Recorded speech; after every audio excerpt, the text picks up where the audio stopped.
me llamaron a mí, la que había firmado el contrato del salón, porque cualquier grabación que involucrara áreas exclusivas para el personal requería contactar primero a la titular del contrato. La mujer al teléfono no se anduvo con rodeos ni suavizó la voz. «Revisamos las cámaras de seguridad», me dijo. «Tienes que ver la grabación. Ven sola. Necesitamos revisar esto sin influencias ni avisos previos a tu hijo». Por un momento, me quedé parada junto a la encimera de la cocina, con el teléfono pegado a la oreja y el café enfriándose en la mano. Las palabras caían una a una, precisas y pesadas, como si supiera exactamente cuánto dolía cada una. Cuando le pregunté qué mostraba la grabación, se quedó callada un segundo y solo repitió que tenía que verlo con mis propios ojos. La historia que estás a punto de escuchar es una obra ficticia creada por el equipo de redacción del canal H2 Historias. Está inspirada en situaciones reales para transmitir lecciones sobre la familia, las emociones y los valores humanos. Todos los personajes y eventos son ilustrativos. Me llamo Selena Ramírez. Tengo 64 años. La casa estaba en calma, de una manera que no se había sentido en semanas. Ayer había estado llena de voces, risas y esa energía nerviosa de una boda que por fin terminaba. Ahora quedaban vasos vacíos en la mesa y una chaqueta solitaria colgada en el respaldo de una silla. Mi hijo Rafael todavía dormía en su habitación, agotado por la larga noche. Lo observé un segundo, viendo cómo subía y bajaba su pecho. Antes de volver a la cocina, la gerente me explicó por qué me había llamado. Yo era la que había firmado el contrato del salón. Yo había coordinado los pagos, aprobado los detalles finales y resuelto las preguntas que nadie más quería contestar. Eso me convertía en la persona que debían contactar si algo involucraba sus cámaras, especialmente las de áreas exclusivas para el personal. «Sé que esto es incómodo», dijo, «pero es importante que vengas hoy. Por favor, ven sola», lo repitió, como si insistir lo hiciera más fácil. Le dije que ahí estaría. Cuando colgué, me senté a la mesa y crucé las manos delante de mí. Me repetí que tenía que haber una explicación sencilla, un malentendido, algo logístico que se había salido de control después de la medianoche. Las bodas generan desorden, y el desorden siempre deja cabos sueltos. Aún así, no desperté a mi hijo, no le mencioné la llamada. Me vestí en silencio y tomé las llaves, moviéndome por la casa con pasos cuidadosos, como si temiera despertar algo más que el sueño. Para cuando salí del camino de entrada, el sol de la mañana ya estaba alto, tan brillante que todo parecía normal. Tomé la ruta conocida hacia San Miguel de Allende, cargando las palabras que me habían pedido guardar en secreto, y regresé al lugar donde la celebración había terminado. El regreso a San Miguel de Allende se me hizo más largo de lo normal.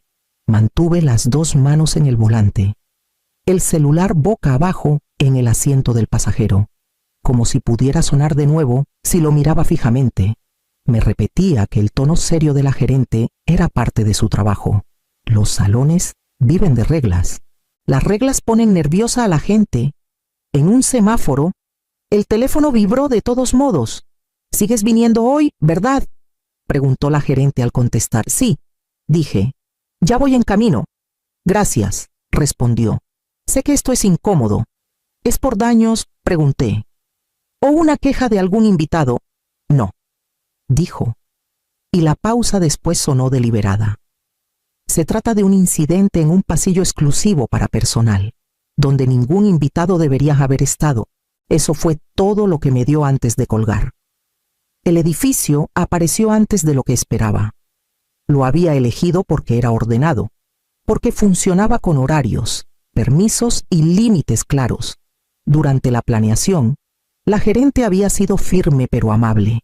Ningún invitado más allá de ciertas puertas, sin excepciones. Los pasillos de servicio estaban vigilados todo el tiempo. Eso me había gustado entonces. Me había parecido protección. Al estacionarme, Me recordé que las bodas son caóticas aunque parezcan perfectas. La gente se pierde. Se abren puertas que no deberían. Las cámaras captan pedazos sin contexto. Yo había firmado suficiente papeleo para saber cómo un detalle pequeño puede convertirse en un problema formal. Adentro, la recepción estaba tranquila. La misma mujer del teléfono me recibió ahí, con expresión cuidadosa. «Gracias por venir sola», dijo. «Vamos a un lugar privado». La seguí por un pasillo estrecho que nunca había visto. Uno que sabía que los invitados no debían usar. El aire se sentía más fresco ahí, controlado. Se detuvo frente a una puerta y puso la mano en la perilla. «Quiero ser clara», dijo en voz baja. «Lo que vas a ver no estaba destinado a formar parte de ninguna celebración. Se grabó porque tenía que grabarse». Asentí, aferrándome aún a la idea de que esto terminaría con una disculpa y una firma. La puerta se abrió y entré a la parte de la boda que nunca me había imaginado. Durante la recepción, mi hijo Rafael desapareció un rato, no lo suficiente para alarmarme. Solo lo que bastó para notarlo y luego dejarlo pasar. Recuerdo haber recorrido el salón con la mirada, sonriendo a los parientes, diciéndome que seguramente estaba afuera contestando una llamada o tomando aire. Las bodas arrastran a la gente en todas direcciones. Lo había dicho en voz alta más de una vez esa noche. «¿Lo has visto?», se acercó mi hermana a preguntar. «Ya vuelve», dije. «Siempre vuelve». Lo creía porque lo había criado para que estuviera presente. O al menos, eso me decía yo. Le había enseñado a llegar a tiempo, a mirar a los ojos, a regresar cuando decía que lo haría. Cuando volvió al salón de baile más tarde, con la chaqueta derecha y sonrisa fácil, lo tomé como prueba de que tenía razón.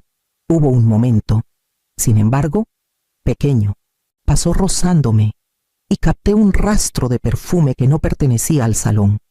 Pensé en flores, en abrazos apretados, en cuánta gente se había acercado toda la noche. Dejé pasar el pensamiento. Luego la vi a ella, cerca del borde del salón. No estaba haciendo nada malo, ni siquiera lo miraba. Estaba con una copa en la mano, la postura familiar de una forma que me apretó el estómago. Me dije que me equivocaba.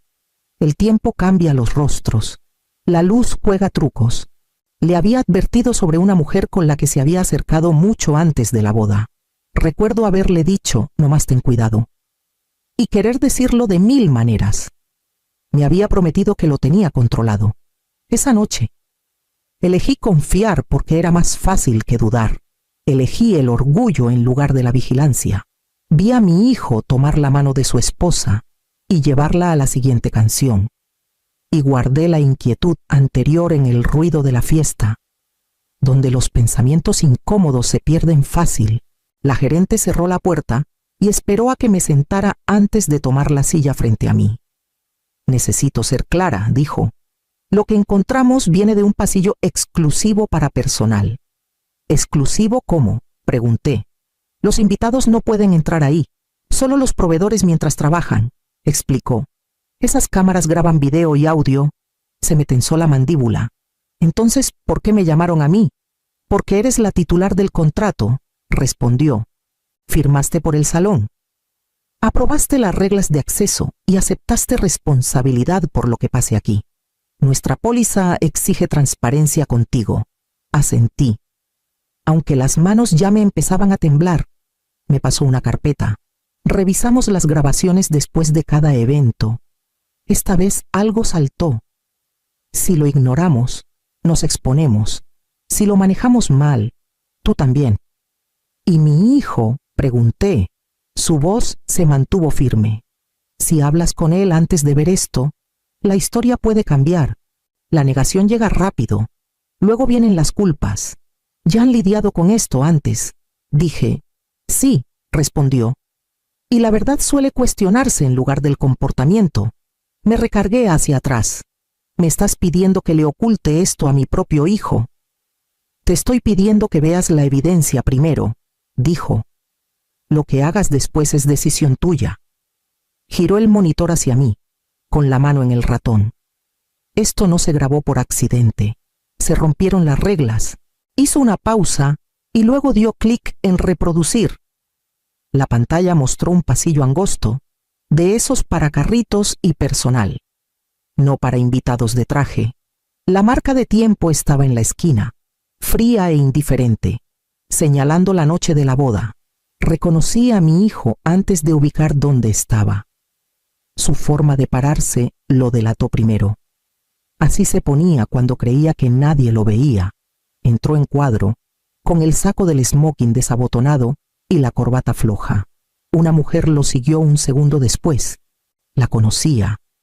Se me cortó el aliento antes de que la mente procesara. Se había cortado el cabello más corto desde la última vez, pero la línea de la mandíbula era la misma. Hace años le había dicho que mantuviera distancia.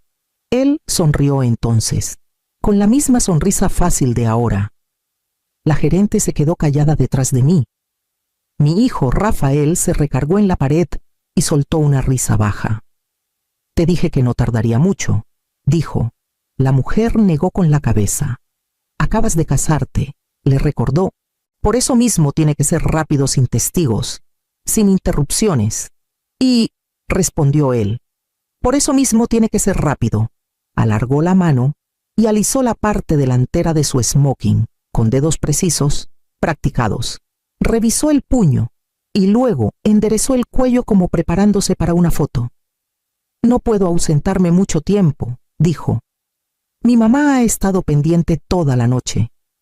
La palabra mamá cayó como un golpe, no con culpa, con cálculo.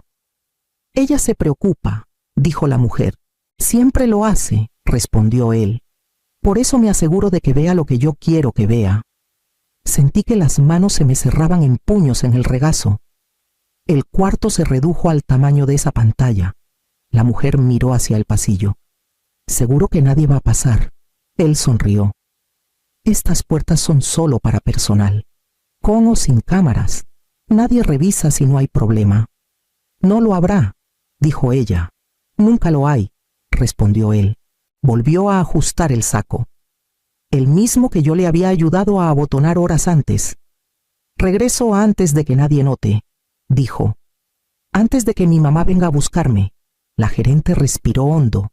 Solo una vez. No la miré. En la pantalla. Mi hijo se acercó más a la mujer. Las voces bajaron, no por precaución, sino por costumbre. Lo que pasaba entre ellos no necesitaba explicación. Era conocido. Miró su reloj.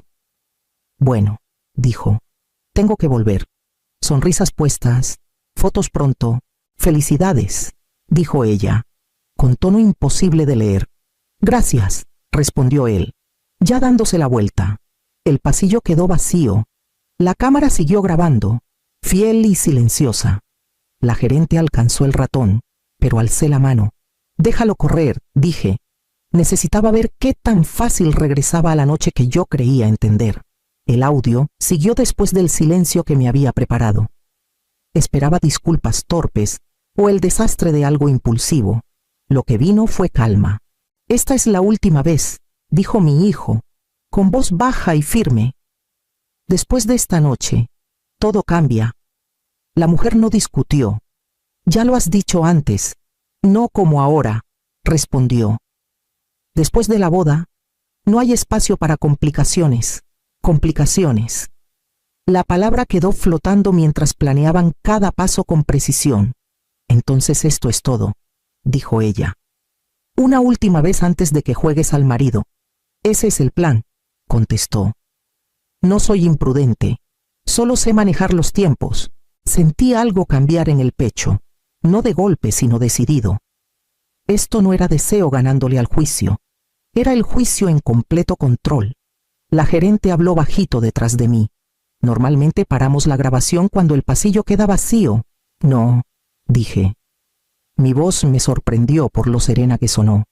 En la pantalla, mi hijo soltó una risa contenida. Ella nunca va a sospechar nada, dijo. Mi mamá confía en mí. Siempre ha confiado. La mujer dudó. Y si no, lo hará, dijo sin pausa. Me crió para ser cuidadoso. Me enseñó a parecer sincero. Ahí fue cuando el shock se drenó, dejando algo más frío. No estaba viendo a un hijo cometiendo un error. Estaba viendo a un hombre usando lo que le habían dado. La gerente alcanzó el ratón otra vez. Selena, lo veo, dije. Todo en la pantalla. La conversación terminó sin drama, sin promesas, sin arrepentimiento. Solo un entendimiento mutuo de que esto había sido planeado y controlado, medido al minuto. Cuando la grabación paró, el cuarto se sintió más grande, no más chico. La verdad había ocupado su lugar y se había acomodado. Crucé las manos y asentí una vez. Lo que fuera esto, no había pasado por accidente. Al llegar a casa, mi hijo Rafael estaba en la cocina, descalzo, tarareando mientras echaba cereal en un tazón. Me miró y sonrió, ajeno al peso de lo que yo había visto, y yo forcé una calma exterior a pesar del impacto. Ahí estás, dijo. Ya pensaba que habías regresado al salón a devolver algo. No más unos pendientes, dije. Cruzó la cocina y me dio un beso en la mejilla. Estuviste increíble ayer. Todos lo dijeron. Asentí y tomé un vaso, manteniendo las manos firmes. Era tu día. Se recargó en la encimera, relajado. Me muero de hambre. Creo que no comí nada después de los discursos. Estabas ocupado. Dije, sí. Respondió con naturalidad. Ocupado siendo jalado para todos lados. La palabra ocupado quedó entre nosotros, cargada de todo lo que ahora significaba. Sonreí de todos modos. Le pregunté si había dormido bien. Escuché mientras hablaba de planes para el brunch, de cómo su esposa quería agradecer a la gente por venir. Cada frase caía limpia, practicada, sincera. En un momento soltó una carcajada y dijo, «Siempre te preocupas de más. Mamá, ya puedes relajarte». «Lo haré», dije, «pero no hoy». Me miró un segundo. «¿Estás bien?» «Sí», dije, solo cansada. Eso pareció bastarle. Volvió a su cereal. Navegando en el celular, observé la inclinación familiar de su cabeza, la misma que tenía de niño cuando se concentraba. Recordé juntas en la escuela, rodillas raspadas. Cómo lo defendí cuando los maestros decían que era lo bastante listo para doblar las reglas. Lo había confundido con integridad. «Salgo más tarde», dijo. «No me esperes despierta». «No lo haré», respondí. Dejó el tazón en el fregadero y se fue por el pasillo, ya pasando página. Yo me quedé ahí, respirando en el silencio, sosteniendo la verdad en su lugar. No porque tuviera miedo de hablar, sino porque sabía exactamente cuánto costaría si lo hacía muy pronto. Regresé al salón la mañana siguiente. La gerente me recibió sin preámbulos. «Hice 2 copias», dijo, deslizando un sobre sellado sobre el escritorio. «Las marcas de tiempo están verificadas. Audio y video coinciden. Explícamelo todo», dije. Lo hizo, línea por línea, fechas, horarios, ubicación de la cámara, registros de acceso. Cuando terminó, le pedí que lo pusiera por escrito. «Ya lo hice», dijo. «Firmado», asentí. «Gracias». En el camino a casa, llamé a un abogado que una amiga había usado años atrás. Contestó al segundo timbre. «Necesito un consejo», dije. «No acción, todavía no». «Cuéntame qué tienes», dijo. Lo hice. Escuchó sin interrumpir. «No lo confrontes sola», dijo al terminar, «y no lo avises». «No lo planeaba», respondí. «Bien», dijo. «La evidencia pierde fuerza si se confronta sin preparación. Testigos y documentos le dan autoridad». Colgué y me orillé, dejando el motor encendido. El teléfono vibró. Un mensaje de mi hijo. «Te quiero, ya salí». No respondí. Esa tarde, guardé las copias bajo llave y anoté todo mientras aún estaba fresco. Palabras, frases, la forma en que había hablado de mí como si fuera una variable que manejar. Cuando llegó más tarde, lo saludé como siempre, serena, cálida, sin cambios. El silencio no era debilidad, era estrategia. Le estaba dando espacio a la verdad para que se parara sola, con testigos, con peso, y sin que mi voz temblara de la manera que él había aprendido a ignorar. Nos reunimos en la sala pequeña de conferencias del salón, la misma donde había firmado los papeles finales semanas antes. La gerente se sentó frente a nosotros, manos cruzadas, postura neutral. Mi hijo Rafael llegó tarde, lo bastante seguro para sonreír. ¿De qué se trata esto?, preguntó sentándose a mi lado. Sonaste seria. Quería un lugar neutral, dije, y un testigo. Su sonrisa se tensó. ¿Un testigo para qué? La gerente habló antes que yo. Esta reunión queda documentada. Soltó una risa burlona. Eso parece exagerado. No respondí. Me incliné y di clic en reproducir. La pantalla se encendió. Apareció el pasillo. Siguió la marca de tiempo. Lo observé a él en lugar de la grabación. Al principio parecía aburrido, luego confundido, luego alerta. Eso no es... Empezó. Alcé la mano, déjalo correr. El audio se escuchó claro. Su voz, serena, controlada, familiar. Cuando apareció la mujer, se le endureció la mandíbula. Cuando soltó la risa, se movió en la silla. Esto no explica... No entiendes todo el contexto. Y agregué con énfasis. Mira, y juzga tú mismo. Sigue viendo, dije. La gerente no intervino. El cuarto quedó en silencio salvo por la grabación. Cuando su voz me mencionó, cuando dijo que mi mamá ha estado pendiente toda la noche, se le cortó el aliento. Era una broma, dijo. ¿Sabes cómo hablo? Lo miré por primera vez. Sí sé. La grabación siguió. Tiempos, planeación, la última vez, sin dudas, sin pánico. Cuando terminó, el silencio se sintió merecido. Se recargó hacia atrás, cruzando los brazos. ¿Entonces me trajiste aquí para emboscarme? No, dije. Te traje para quitar mi versión de en medio. Soltó una risa corta, seca. Esto no significa nada. La gente dice cosas. Las cámaras captan pedazos. La gerente deslizó un documento sobre la mesa. Marcas de tiempo verificadas. Audio intacto. Registros de acceso confirman identidades. No lo tocó. Siempre me enseñaste a ser cuidadoso, dijo, volviéndose hacia mí. Me enseñaste a pensar adelante. Sí, dije. También te enseñé responsabilidad. Su voz se suavizó. Mamá, podemos hablar de esto en casa. Ya estamos hablando, respondí. Y esto no es casa. Sus hombros bajaron entonces, no por vergüenza, sino porque el cálculo falló. Nos miró del monitor a la gerente y de vuelta a mí. ¿Qué quieres?, preguntó en voz baja. Me puse de pie. Quería que te vieras a ti mismo sin que mi voz lo explicara. Tomé mi abrigo. Ahora ya lo hiciste. Me reuní con mi hijo una última vez en la mesa de mi cocina.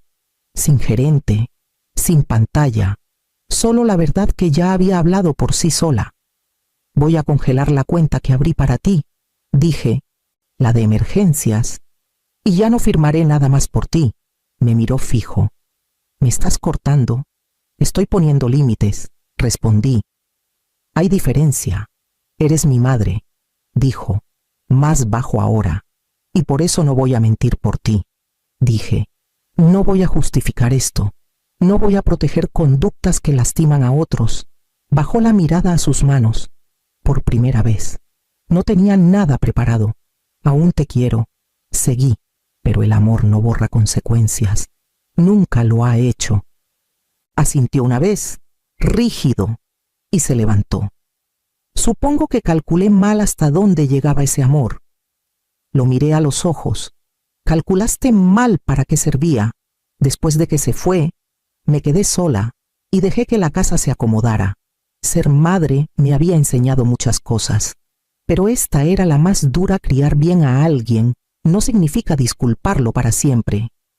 El amor debe guiar la verdad, no enterrarla. Si esta historia te tocó, dale like al video, suscríbete. Deja un comentario y compártela con alguien que aún crea que la honestidad vale la pena.